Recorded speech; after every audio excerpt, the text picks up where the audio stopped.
Hi everyone. Can everyone is my volume okay? Okay, cool. Yeah, so I'm going to share my screen because I have a presentation. Um,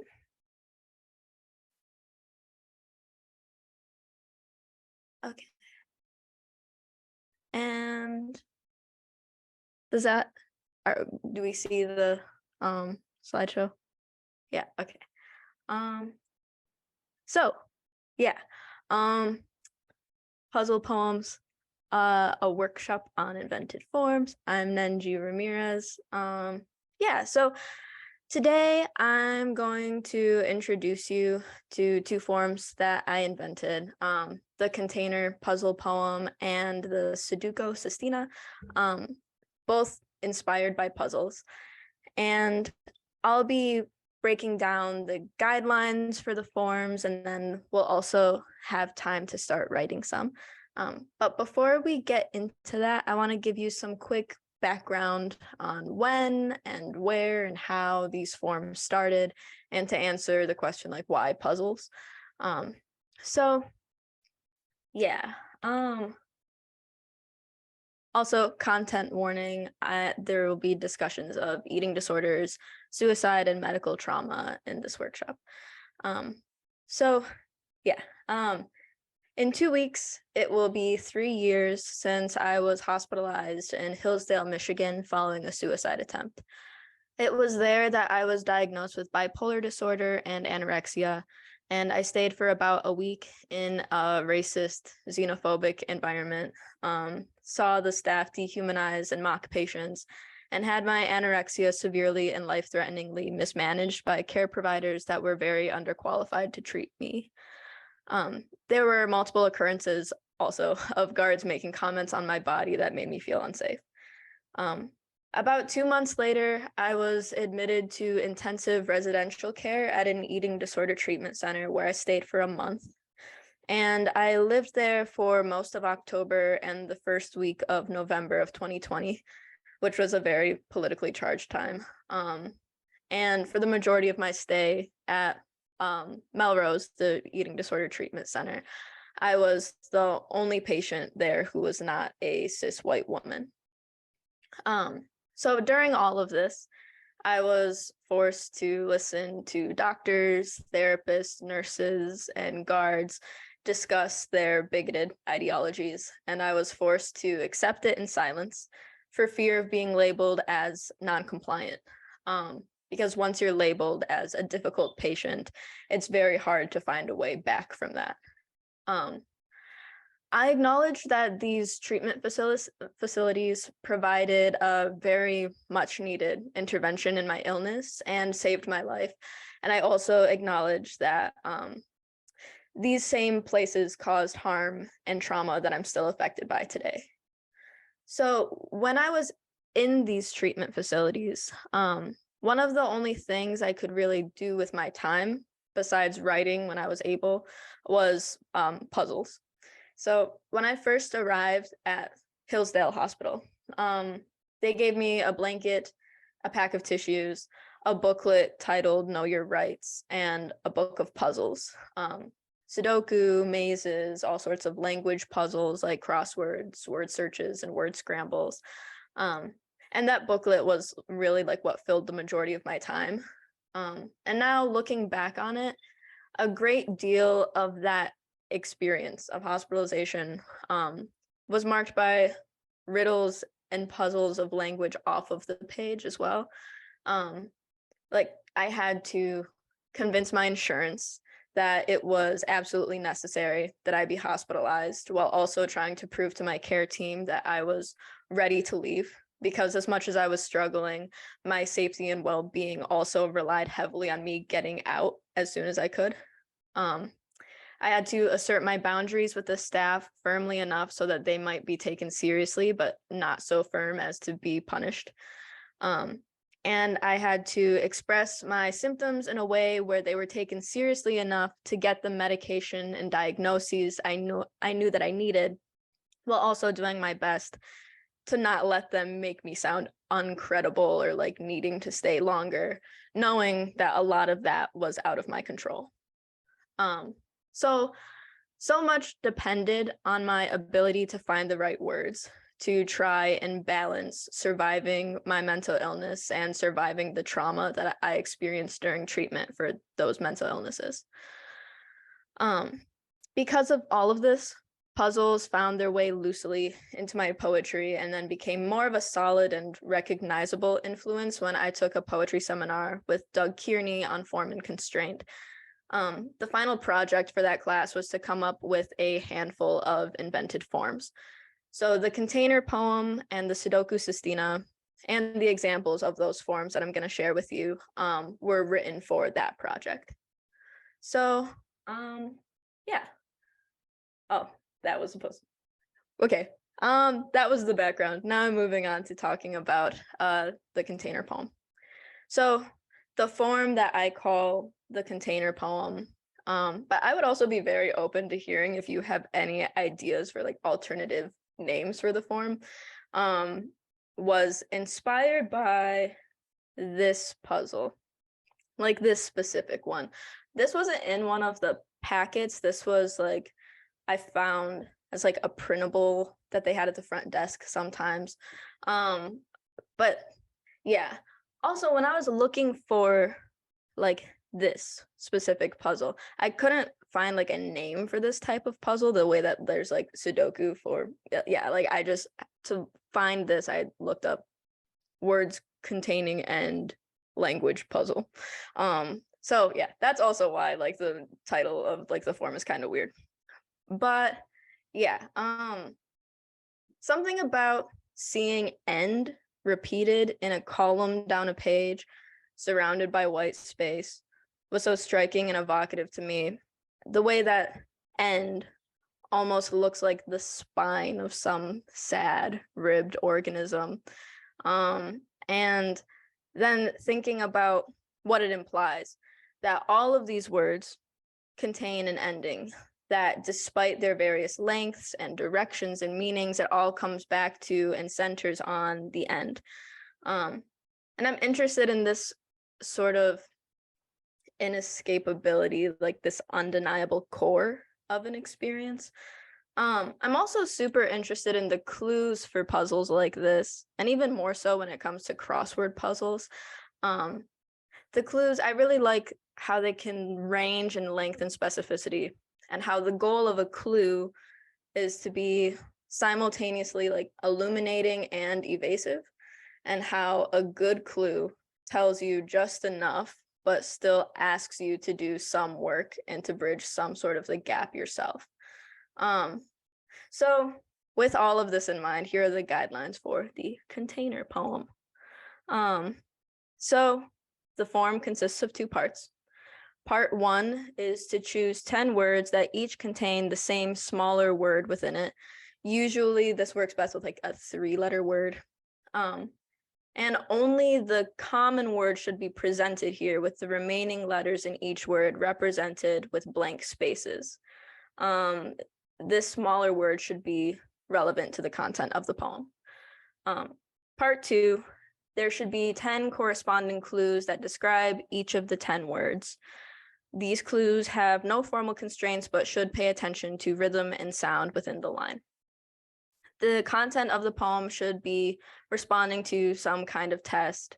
The speaker of the poem is trying to prove themselves in some way. That last bit is optional, but that's like kind of the constraint that I set for myself when I began writing these poems. Yeah, I think I'm going to share now my my container poems. So this you can find also in the workshop materials. But I'll just read this first one aloud. So, in the psychiatric emergency room, each of these words contains ill.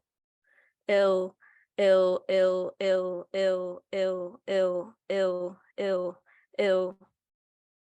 1. Seeing your guts on the floor, looking for a knife to blame.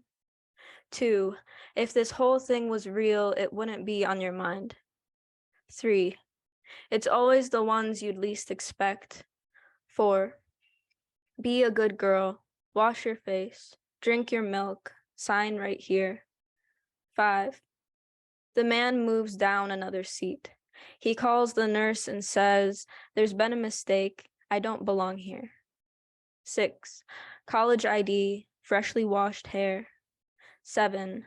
3 blood clots. A new Kleenex box. Salty lashes crumpled in your pocket. 8. Look at how lucid I am. He shimmers with sanity. 9. It stings your eyes. 10. An hour-long drive. Last day of July. American flags still wave goodbye. I think I'll go ahead and read the second one too. This one deviates a little bit because there's only 8. But yeah. Dining room, Melrose Eating Disorder Treatment Center. Each of these words contains eat. 1. I need you to lick the yogurt lid before I let you leave the table. 2. Lately, you're stretched between perfect patient and perfect corpse. 3. You are not your body. You are not your thoughts. You are not. 4. After years of icy marrow, you wake up sure you're bleeding out. 5. Your blood is ours to take. If a drop hits this floor, we will wash our hands of you. 6. Your makeshift sisters will pick baby names. You'll pretend not to see the feeding tube, her month-old unhealed sore. 7. Lick that lid for me or you're going to isolation. 8. You will lick the lid, but never for her. And then I'll head back to the presentation now. So those were 2 examples of the container poem. I'm about to, like, in a second, give like 7 minutes for you to start your own like take on it. But this is a helpful tool for like this link. I can actually put this in the chat so it's easier to click. But this, you can go to this link. Oh, thank you for the kind words. And it will, like, you can how it works is, like, if you were to try and use the word end, then you would click in this contains button, type end, search, and then it gives you all these words that contain end. Yeah, so also potential variations would be numbered or unnumbered clues, choosing not to number your clues so it would read as more like fluent. I also, as you could tell, like, I'm not exactly sure yet how to read these poems aloud. And also including whether or not you want to include an answer key is a potential variation. Originally, the form consisted of 3 parts, and the final part was the answer key.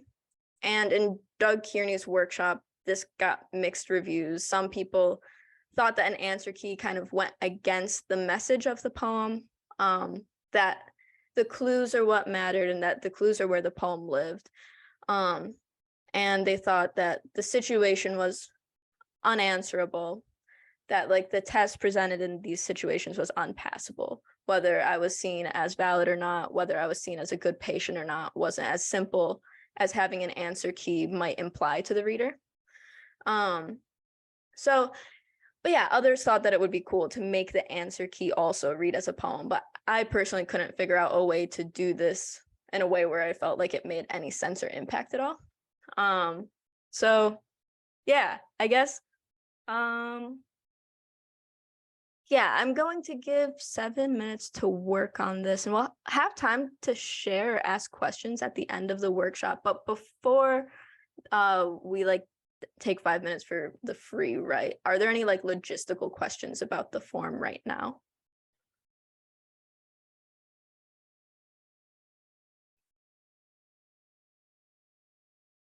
Okay. So yeah, I will set a timer for 7 minutes, and I will have this up during that.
Okay, so it's 2:30. So I'm going to continue with the presentation now. Yeah, so now moving on to the second form, the Sudoku Sestina. So here's the definition of a sestina from the Poetry Foundation. And yeah, so a complex French verse form, usually unrhymed, consisting of 6 stanzas of 6 lines each and a 3-line envoy. The end words of the first stanza are repeated in a different order as end words in each of the subsequent 5 stanzas. The closing envoy contains all 6 words, 2 per line, placed in the middle and at the end of the 3 lines. The pattern of the word repetition are as follows, with each number representing the final word of a line and each row of numbers representing a stanza. Yeah, and then that's one part of the influence of the form, and the second is obviously Sudoku. So if you're not familiar, oh wow, that is super pixelated. But this is Sudoku puzzle. If you're not familiar, the rules are and like most often you'll see them in this 9x9 sort of format. But yeah, the rules are that each row in each column and each 3x3 smaller square within the larger 9x9 square has the numbers 1 through 9, and there cannot be more than one of the same number in any row, column, or smaller square. But for the sake of room on the page and still resembling this square grid form of puzzle, the Sudoku Sestina, as I've been writing them, more closely resembles this 4x4 iteration of the puzzle that you'd find in like the easy Sudoku booklets. So it's not exactly a sestina. It's kind of between a sestina and a tritina, which is the word for like a half sestina, where all the rules are followed, but only 3 words are repeated rather than 6.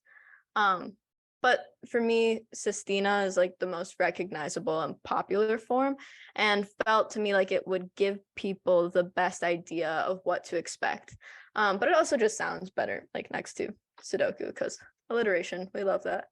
So here are the Sudoku Sestina guidelines.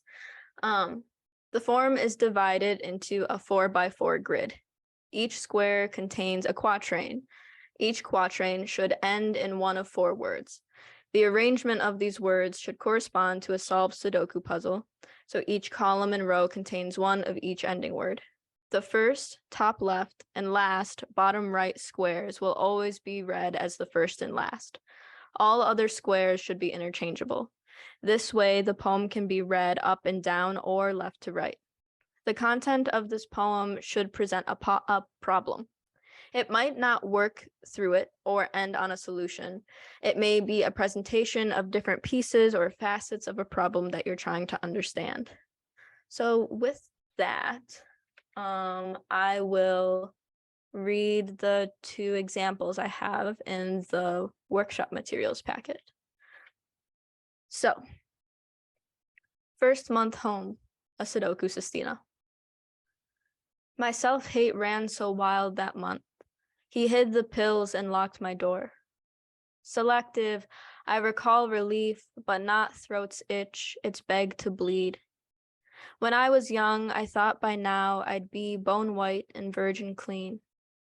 As my nose skimmed toilet water and sweat sour sleep, a life elapsed. Most sticky nights I'd drink until my body knew to heave me clean. Still, I feared I'd lose control, undo it all in one drunken judgment lapse. My mind slowly ate itself. Ghosts sprang from silence, scratched at the door. I washed away the acidic proof until my hands papered and bleed. Eye glazed, bile mouthed, I watched each bite they took, watched ground beef bleed. Today, I'm stuck on my breast's weight. Imagine them severed off clean. On sidewalk heat of my new life, I prepare to feel myself collapse. Bedridden days, bruised spine, nothing convinced me I was at death's door. Each bellyful, unfinished plate or water glass would tempt relapse. My restless guts knock at my throat, lean heavy on the front screen door. I prayed my heart to stop. Messless death, I had no more blood to bleed. I brush my teeth and scrub my tongue, avoid the mirror, mop tile clean. So yeah, as you can see, like the last word, the repeated words, door, bleed, clean, and lapse. So there's some like alterations of lapse. There's relapse, elapse, lapse. Yeah.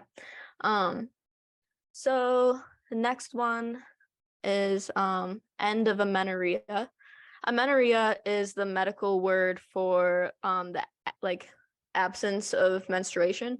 So which often sometimes often not always occurs with anorexia. So end of amenorrhea would be like getting your period back after losing it for a while. So end of amenorrhea. This morning I woke up again, all wrapped in sheets, bloodied and cold.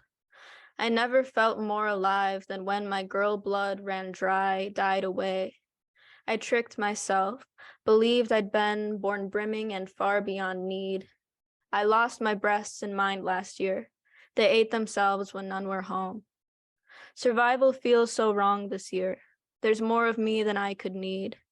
My stained girlhood crammed to the back of bathroom closets in short-lived homes. A perm press and 2 showers each day couldn't wash the smell away. Familiar shame still clings to me like rain-drunk clothes all dank and cold. I thought I could not waste a life that's purpose was to waste away. The furnace failed. Back then I took deep pride in bone-deep constant cold. I swore to God I'd never make this evil place a child's home. My bones are hugged with flesh. I'm full of blood. I have more than I need. I've let it mold and mildew, stiffen, become the rats and roaches' home. They strapped me down and said to me, a funnel, pills are all I need. The doctor's needle gulped my blood, its metal mouth so cruel and cold. The basement scent won't leave my nose, but laundry's ghost won't fade away. So the repeated words here are home, need, cold, away. Yeah, so back to the presentation.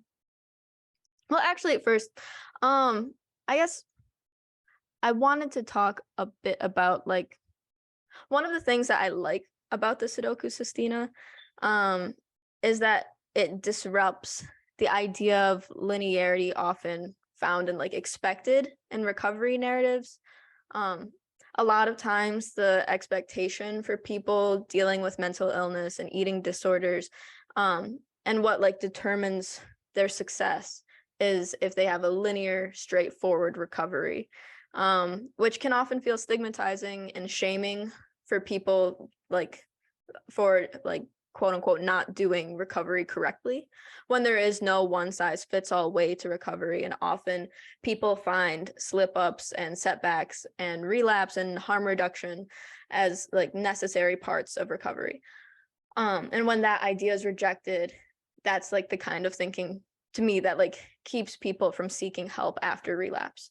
But yeah, about this poem, End of Amenorrhea, this one to me is about an ambivalence to recovery. There's a going back and forth between present and past, this sort of nostalgic sadness while moving forward still. It's about missing the sickness and missing my sick body and dealing with the reappearance of menstruation and curves and being reconfronted with my gender dysphoria. And it's also about recognizing how the illness did give me something that I wanted, which was an unsustainable and superficial feeling of invulnerability and like self-sufficiency. And also some unsustainable relief from the dysphoria, but also it's about how much the illness took from me and finding better ways to live and like actually love myself. And for me, this form, it felt like the most accurate way to write this ambivalence and the easiest and most authentic way to hold and inspect the complexity of this question and this moment, the joy and relief and fear and defeat and sadness that I felt when I got my period back, when my body got to the point in recovery where it could support menstruation again, and to inspect the puzzle of my gender and the conflicting desires to be both the best anorexic and the perfect patient, and how both of those ideals were hurting me. But yeah, now back to the presentation.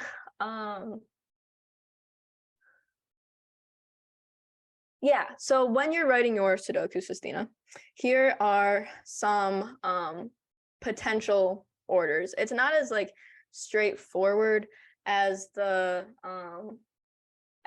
order for like the traditional Sistina here, because the whole point of the Sudoku puzzle is like there's multiple ways that it could be solved. So if you want to take a second and like write one of these down, as like the guideline for your order of repetition.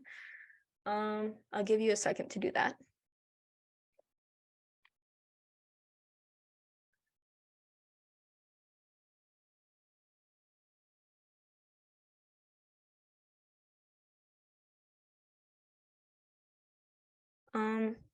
Okay. And then, yeah, just some more, like another helpful tip when deciding the words that you'll be repeating. One method that I found kind of helpful is to pick one verb, one adjective, one noun. And like, I kind of hate adverbs, but an adverb could work. But yeah, having a variety of like kinds of words ensures that you're using a variety of sentence structures and that you're not just repeating the same like rhythm and cadence in each quatrain. Also, I recommend choosing objects or images that recur, that keep coming back to you, that shape shift and hold multiple meanings. And then possible variations would be actually making it a sestina, and including 6 repeated words or even 9 to resemble a more traditional like 9x9 Sudoku puzzle rather than the 4x4. But that the 4x4 was like all that, like the space that I could like that I don't like, yeah, that the form allowed for me. But yeah, and then it's 2:43. So at 2:50, we can come back and you can have 7 minutes of writing time to work on your Sudoku Sistina. I'll go back to the guideline page. Oh.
Okay, it is 2:50. Um, yeah, I mean, that's pretty much it. So like now I wish that I had like a better wrap up thing. I was trying really hard to have like a strong like closing statement, but I don't really. This is what I have. It's still like a work in progress. I'm still figuring out stuff, but I was excited to share it with you guys.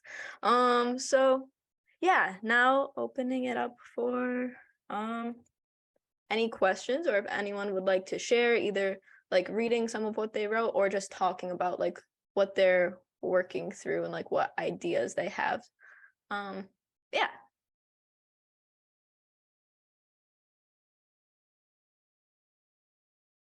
Also, I'm going to stop sharing now so I can see.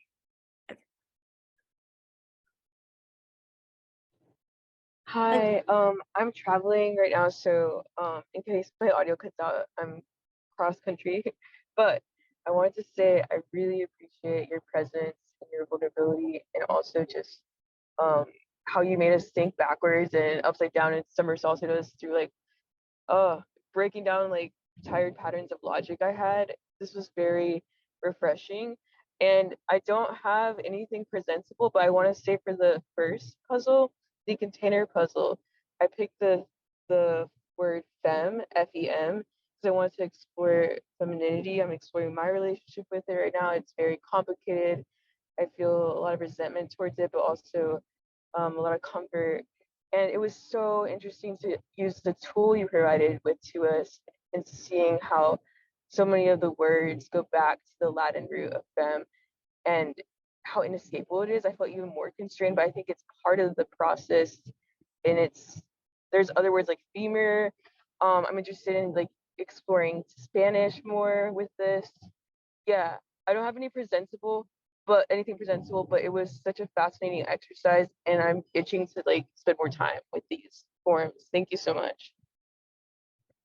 Thank you so much for the kind words. It like now and in the chat, it really means a lot to me, and I'm so excited for this poem. I really like, yeah, I send it to me when it's done. um Thank you. Anybody else?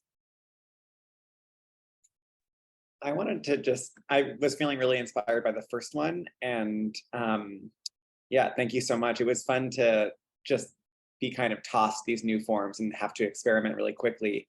And hearing the backstory was really meaningful. So I picked lie, L-I-E, and I'm trying to think about like the fear of queer and trans teachers in the classroom happening across the country. And I was thinking about trying to play with the form a little bit, where so the poem is called Spot the Lie, like dash L-I-E. And then I think rather than doing like the blanks and the clues, I might just try to write every line with a word that has L-I-E in it. I don't know. I felt it was very generative to see that form and to like think about. I think I'm often wary of repetition. I don't feel like I'm very good at it, and so thinking about, okay, but if I just repeat 3 letters in every line, kind of buried in different words, so they could be at the beginning, the middle, the end. That was really interesting to think about. So thank you so much. That's so cool. Thank you so much for sharing that.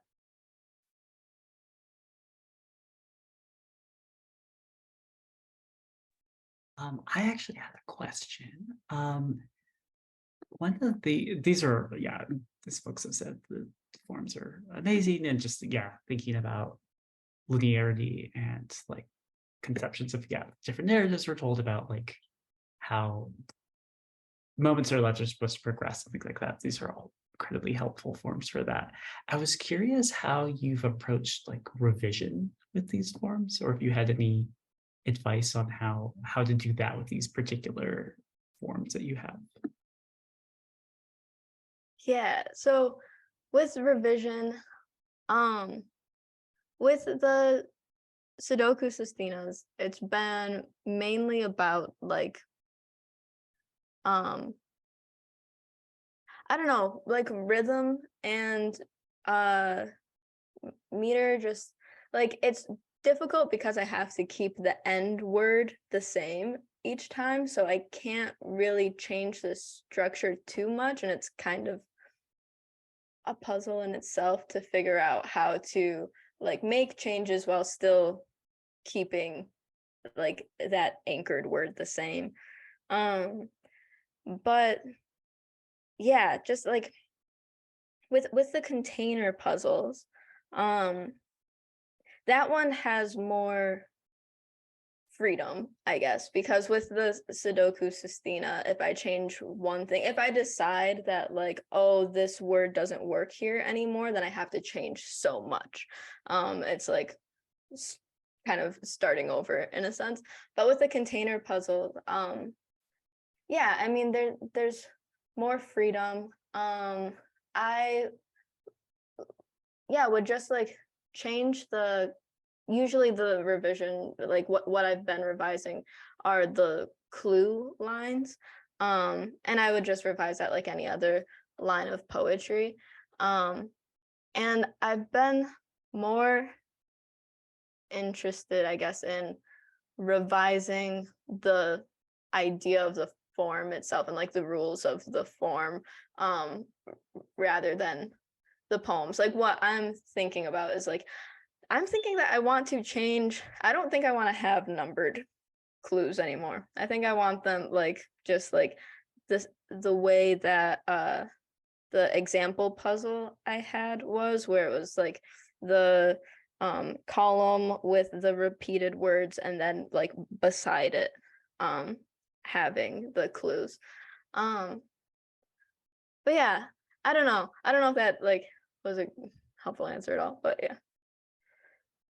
Thank you. Any other questions or comments? I have a question about the Sudoku Sistina. Do you tend to read it in one order every time you share the poem with an audience, or do you switch it up? And what have you found with the order yourself? When I'm composing those, I like to like read them aloud in different orders just to make sure that they are interchangeable, so that it like sticks to like my intention of the poem of like kind of subverting that linearity. And then when I read them aloud, I often switch them up, because yeah, like the beginning and the ending are always the same, and like I try to make those really matter, and then the rest I try my hardest as I'm writing to make sure that like they're interchangeable.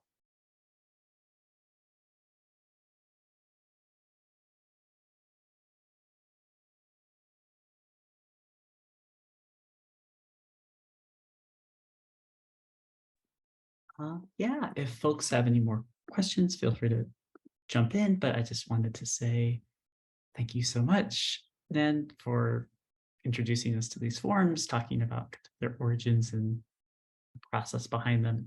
It's someone that is not the hugest fan of Sestinas. This makes me want to write a Sudoku Sestina so much because of what it's doing and kind of how it is inverting that form a lot. So thank you for making formal constraints very exciting. I'm excited to keep working on the stuff that I've started.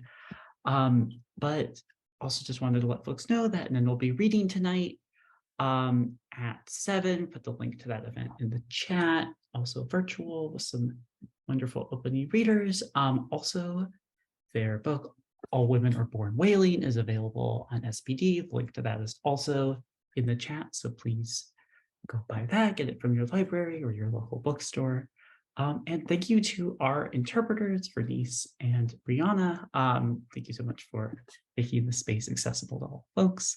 Thank you all for being here. We're very excited that y'all were able to join us. And yeah, have a great rest of your afternoon. See y'all later.